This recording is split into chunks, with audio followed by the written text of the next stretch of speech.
Fala aí, pessoal, como é que vocês estão? Tudo bem? Agora a gente vai falar sobre o projeto do controlador PID. Na verdade, a gente vai falar de métodos de sintonia do controlador PID, tá? E a gente vai falar de um método muito famoso, que é o método de Ziegler-Nichols para a sintonia de controladores. Foi praticamente o primeiro método de sintonia criado, tá? Que tem algumas características bem interessantes. Ele ainda é muito estudado, muito utilizado em várias aplicações. Tem algumas dificuldades, exatamente por ser um dos primeiros. Então a gente vai ver como que esse método de Ziegler-Nichols ele funciona, quais são as potencialidades e fraquezas desse método. E a gente vai ter aí agora uma ferramenta para fazer um primeiro ajuste do nosso controlador PID. Vamos experimentar, vamos descobrir como é que é esse processo, tá? Então, vai lá. O método de Ziegler-Nichols, ele é, sem dúvida nenhuma, um método que vem sendo utilizado para aplicações práticas há muitos anos, tá?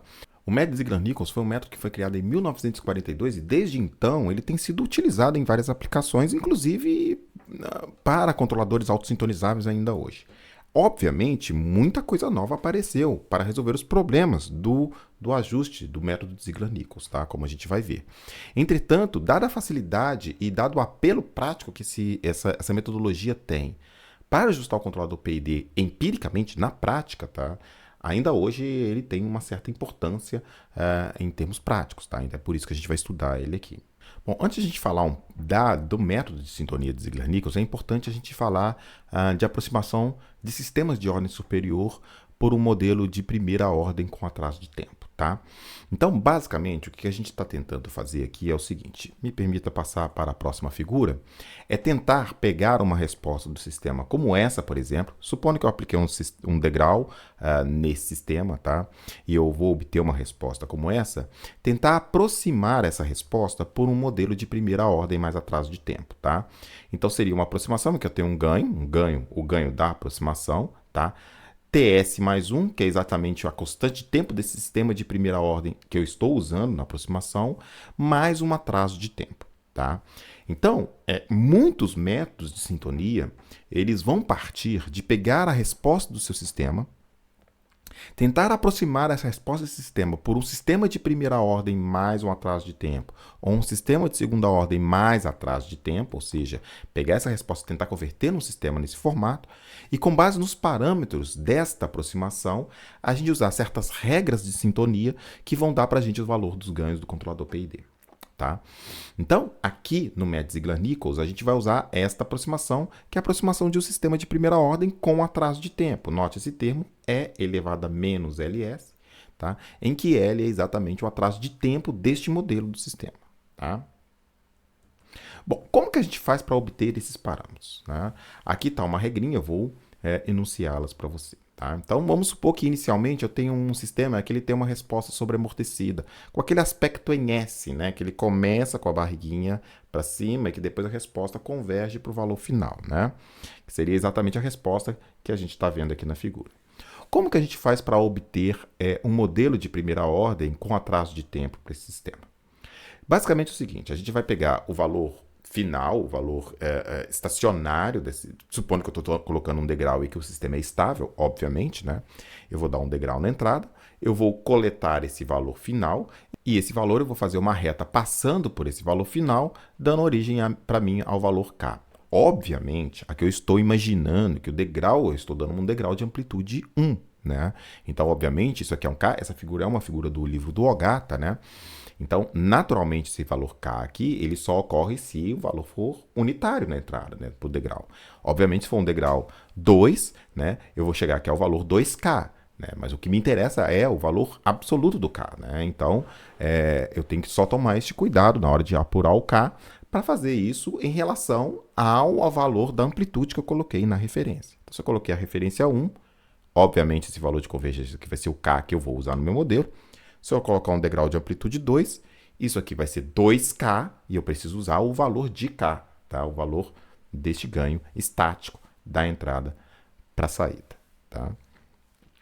Bom, o próximo passo é obter esta reta, que é essa linha tangente, passando pelo ponto de inflexão da curva. Basicamente aqui o que eu vou fazer? Note que essa curva aqui ela começa com a derivada positiva, né? A concavidade está para cima. No segundo terço, a derivada está negativa, a concavidade está para baixo, tá? Então ela está convergindo para o valor final. E vai existir um ponto aqui em que eu tenho essa troca, né? Essa troca de concavidades, né?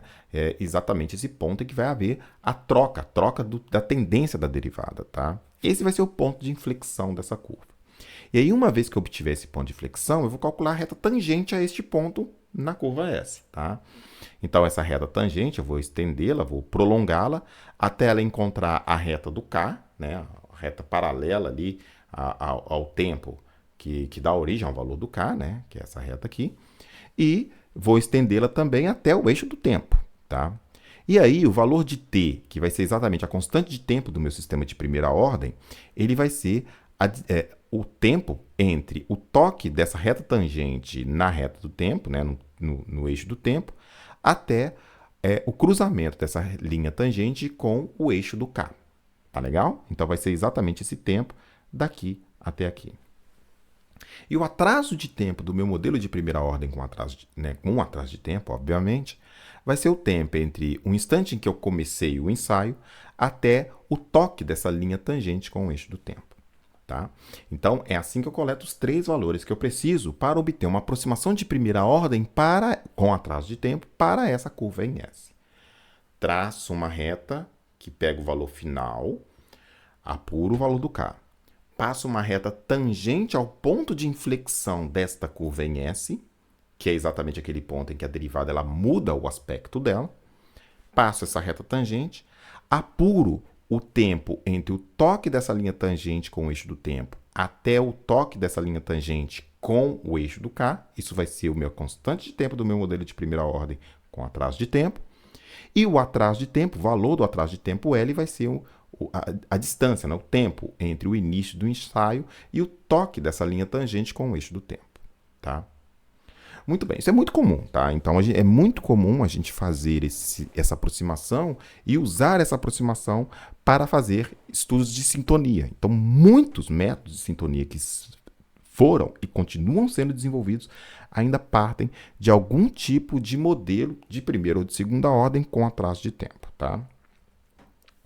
Bom, então o método de Ziegler-Nichols, como eu já tinha dito, né, ele foi desenvolvido pelo John Ziegler e Nathaniel Nichols, né, em 1942, e a ideia era basicamente a seguinte, que fazendo um estudo de várias plantas de controle existentes naquele cenário em que eles estavam, e assumindo certas condições de desempenho para aquelas plantas, que era desejável para aquelas plantas naquele momento, o Ziegler e Nichols eles propuseram um conjunto de ensaios que, se fossem feitos na planta e obtendo com esses ensaios o modelo de primeira ordem com atraso de tempo, eles entregavam uma tabela que, empiricamente, com ensaios feitos na planta, tá, fosse possível encontrar os valores do controlador PID sem maiores estudos de controle mais aprofundados. Tá?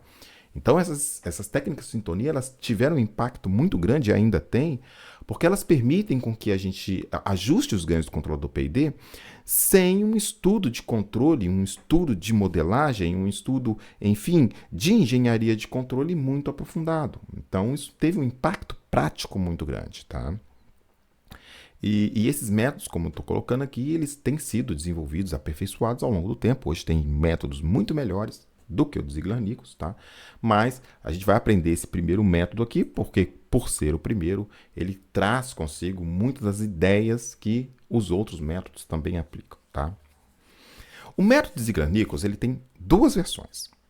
E essas 2 versões, elas se aplicam a 2 situações técnicas, práticas diferentes. A primeira delas é a seguinte: imagina que você tem uma malha de controle qualquer, tá? Em que seja possível você abrir essa malha de controle e aplicar um sinal diretamente na entrada da planta e coletar a resposta. Ou seja, a gente está imaginando uma situação prática em que é possível retirar o controlador da jogada e fazer um ensaio diretamente na planta para poder coletar aqueles parâmetros KLT do modelo de primeira ordem com atraso de tempo, tá? Para, com isso, fazer o projeto do controlador PID. Tá? Então, esse primeiro método ele faz a suposição de que o sistema ele tenha um comportamento aproximadamente como uma curva em S, como aquela que eu mostrei, de um sistema, por exemplo, de segunda ordem sobre amortecido. Tá? E aí, em abrir a malha, eu faço um ensaio em degrau na minha planta, coleto a saída e com essa resposta, degrau de entrada, resposta na saída, com esse formato em S, eu obtenho os parâmetros KLT. Tá? Então, suponha novamente um ensaio em campo, aplicando a resposta ao degrau do sistema, para o qual o comportamento é similar ao de um sistema sobreamortecido com essa curva em S. Tá? Bom, uma vez que eu fiz esse ensaio e eu obtive a resposta na saída, o meu primeiro passo é tentar obter os valores de KLT conforme essa aproximação do sistema de primeira ordem com atraso de tempo. Tá? Então eu vou tentar, uma vez que eu tenho a curva, apliquei um degrau unitário ou de qualquer amplitude e fazendo a correção, obviamente, da amplitude no ganho, né? Eu tento chegar aos valores de KL e T neste modelo. Tá? Aí, o que vai acontecer é o seguinte, o meu sistema de controle, o meu controlador, ele vai ser escrito neste formato mais tradicional aqui, tá? Kp, que multiplica 1 mais sobre 1 sobre, TIS, que é o tempo integral, mais TDS, que é o tempo derivativo, tá? Então, a gente vai tratar o controlador neste formato. E esse segundo formato é o formato mais comum quando a gente está falando de sintonia de controladores. Tá? Então, aquele formato de ganhos, Kp, Ki e Kd, ele é muito menos utilizado para sintonia de controladores do que esse formato. Exatamente porque as técnicas de sintonia que foram criadas, elas foram criadas pensando neste formato inicialmente. Tá? Kp multiplicando 1 mais 1 sobre TIS, TI o tempo integral, mais TDS, TD o tempo derivativo. Tá? E aí, o Ziegler-Nichols, para vários processos e para condições de ensaio e de desempenho que eles colocaram, eles chegaram numa tabela que relacionava as categorias de controlador proporcional, proporcional integral e proporcional integral e derivativo e os vários valores de Kp, Ti e Td para essas circunstâncias. O controlador de Ziegler-Nichols, ou a técnica de sintonia de Ziegler-Nichols, ela foi pensada para lidar com rejeição à perturbação, basicamente. Tá? Então, naquela época, não havia assim, um apelo tão grande para questões transitórias, tá? Para, sobre sinal, para tempo de subida, essa coisa toda. Né? Então, havia um interesse muito mais de regulação, propriamente dita, do que a questão de dinâmica, propriamente dita. E por isso, os métodos de Ziegler-Nichols, esse e o próximo que a gente vai discutir, eles localizavam um sistema que, se a gente fosse pensar no sistema de segunda ordem, ele estaria ali com um coeficiente de amortecimento de 0,25. Tá? Então, isso causa uma oscilação muito grande no sistema, como a gente vai ver daqui a pouco. Tá? Mas é essa a ideia que está basicamente por trás da composição dessa tabela pelo Ziegler e Nichols. Tá? Bom, aqui a gente vê três condições: controlador P, controlador PI, controlador PID. Se a gente quiser um controlador P, dado que a gente obteve o K, o L e o T nesse ensaio, basta que eu pegue T e divida por KL e, naturalmente, não tem ação integral e ação derivativa. Ou seja, faço TI tendendo a infinito, ou seja, a ação integral some, e faço TD igual a zero e a ação derivativa some. Tá? Aqui um detalhe muito importante, tá, pessoal? Existem muitas tabelas de Ziegler-Nichols na internet, mesmo em livros, que elas estão incorretas por não colocar esse K no denominador, tá? Então, o valor do Kp ele é dado por T do meu modelo, note o tempo, constante de tempo do meu modelo, tá legal? Sobre KL, ou seja, eu tenho que ter esse valor de K. Tá? Então, esse é um erro muito comum de simplesmente algumas tabelas apresentarem o Kp como T sobre L. Tá? Então, não se esqueçam desse K aqui, que é o K do seu modelo de primeira ordem com atraso de tempo. Já para o controlador PI, eu tenho aqui um fator de ajuste de 90% no que eu colocava aqui no controlador P sozinho, né? E o tempo integral eu coloco como L dividido por 0,3, tá legal? Então eu calculo L, basicamente multiplico ali por 3,3 e o TD deixo em zero. Se eu quiser um controlador PID, eu faço um novo ajuste, agora essa parte proporcional 20% acima do proporcional isolado, tá? Dobro o valor do tempo integral e coloco metade desse L no tempo derivativo. Então, é um método que, basicamente, eu vou lá, faço o ensaio, abro a planta, faço o ensaio, coleto a resposta ao degrau, tento arrumar um modelo de primeira ordem com atraso de tempo dessa forma, para essa resposta, e com esses valores de KLT, eu venho aqui na tabela e ajusto o controlador. Como um exemplo, eu peguei aqui uma planta, um sistema de terceira ordem, tá? 20 sobre S mais 1, S mais 2, S mais 5. Eu obtive a resposta desse sistema, ou seja, apliquei um degrau nesse sistema. E aqui, já estou mostrando aqui a curva azul, é a resposta do meu sistema. Eu venho aqui e acho os valores de K igual a 2, acho a reta tangente ao ponto de inflexão, e com esse cruzamento, o cruzamento dessa reta tangente com os eixos anteriores, eu obtenho o valor de K igual a 2, T igual a 2,11 segundos e L igual a 0,36 segundos. Obviamente eu fiz isso aqui numérico, tá?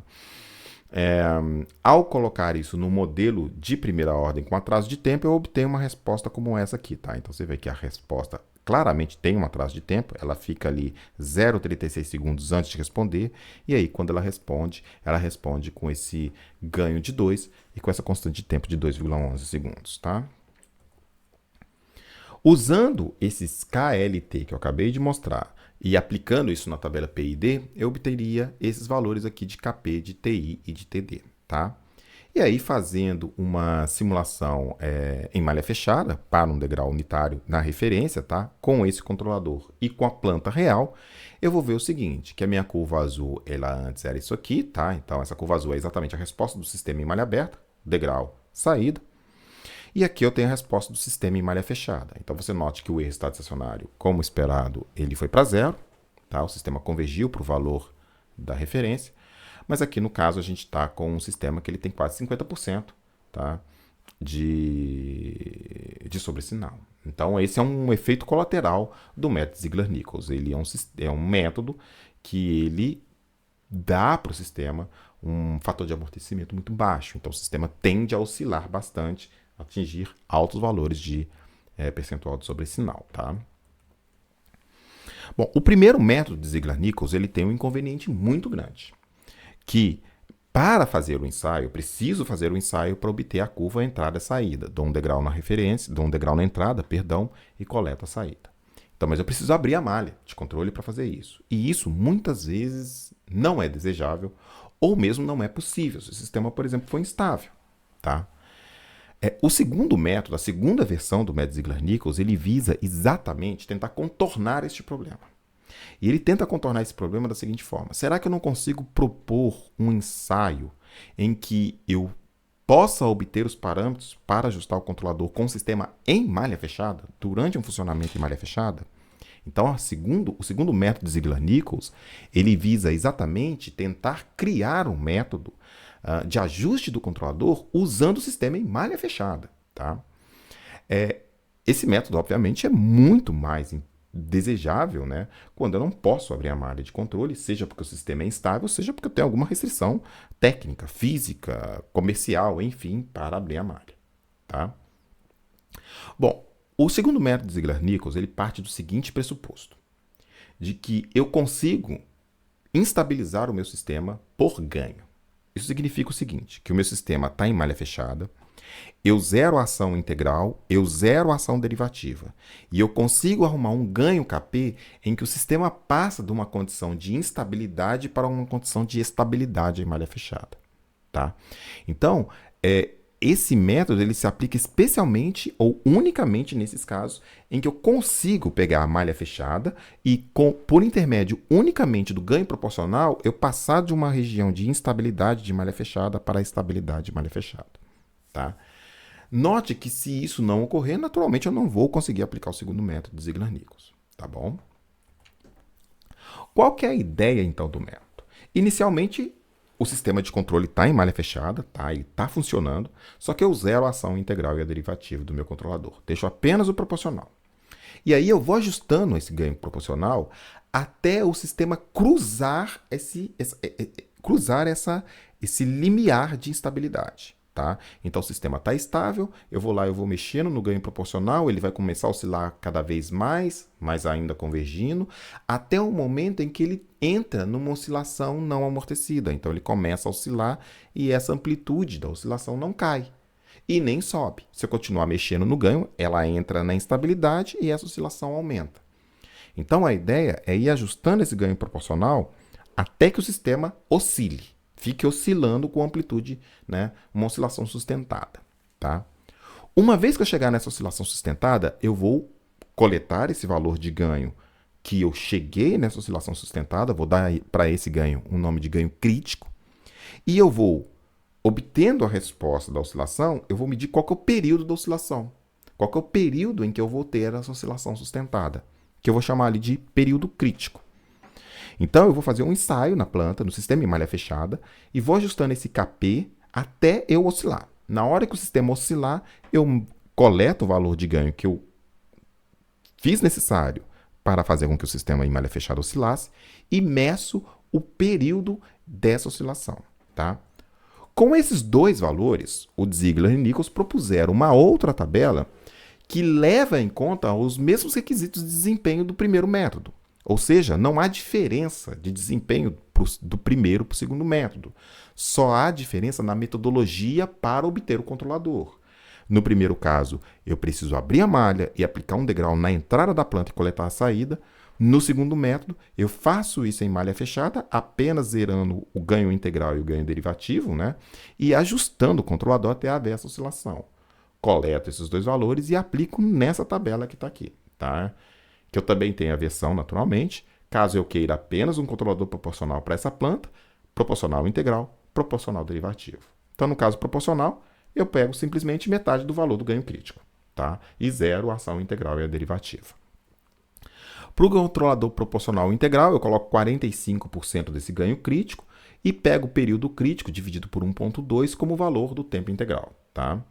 E para o PID, eu vou pegar 60% do valor do ganho crítico, metade do período crítico como tempo integral e 0,125 do período crítico, né, para o tempo derivativo. Tá? Então, ambas as técnicas apresentam o mesmo problema. Tá? Elas apresentam o problema da oscilação, porque isso vem exatamente em virtude da técnica pela qual o Ziegler e Nichols escolheu o requisito dele para achar as tabelas. Tá? Então, esse é um problema do método, é um problema da metodologia do Ziegler e Nichols para levantar essas tabelas.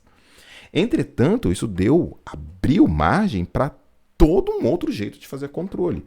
Um jeito muito mais empírico, um jeito muito mais prático, em que você consegue, mesmo que não tendo um desempenho perfeito, dado uma técnica de controle, em que você vai estudar o modelo e vai tentar escolher aqueles ganhos de controlador de forma que os requisitos sejam atendidos, é pelo menos uma primeira, um primeiro método para você ir lá e fazer um ajuste empírico na sua planta. Então, esses métodos foram muito e ainda são muito importantes ainda nos dias de hoje, tá?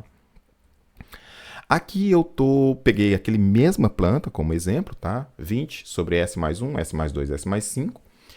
E eu fiz exatamente esse ensaio. Ou seja, eu fui lá, mexi no ganho até que houvesse, né, essas oscilações sustentadas com o controlador, a parte integral e a derivativa zeradas. Fazendo isso, naturalmente você pode fazer isso matematicamente para esse modelo. Você pode ir lá no critério de Rolf, né, lá da técnica de controle, né, vocês aprenderam lá em sistemas de controle no seu curso de graduação. Você pode ir lá via critério de Rolf e descobrir qual que é o ganho proporcional nessa situação que faz com que os polos de malha fechada cruzem o eixo imaginário. Esse eixo imaginário exatamente demarca a passagem da estabilidade para a instabilidade, da instabilidade para a estabilidade. Tá? Então, o valor Kp, nesse caso, para que ocorram essas oscilações sustentadas, é de 3,78. E aí, naturalmente, pegando a resposta da oscilação, ou pegando os valores dos polos complexos conjugados em cima do eixo imaginário e fazendo uma conta lá de frequência dessa oscilação, a gente chega que o período crítico, né, que é exatamente o período entre essa oscilação sustentada, é de 1,52 segundos. Com esses dois valores, a gente pode ir lá na tabela, né, nessa tabela anterior, e obter os ganhos, por exemplo, do controlador PID, que nesse caso dão esses valores aí, tá? 3,78, o TI igual a 0,76 segundos e o TD igual a 0,19 segundos. Tá? Assim, o segundo método, que é a curva vermelha, então dessa curva aqui eu tenho a curva azul, que é a resposta do sistema em malha aberta. A curva verde é aquela que o primeiro método de Ziegler-Nichols dá. Tá? E a curva vermelha é aquela que o segundo método de Ziegler-Nichols, calculado desse jeito aqui, dá. Então, você vai observar que as respostas são praticamente as mesmas. Tá? Aqui é meramente uma questão de ajuste numérico. Tá? Então, o primeiro método de Ziegler-Nichols e o segundo, eles dão o mesmo desempenho. O que muda é o jeito de achar o controlador. Ambos são métodos empíricos.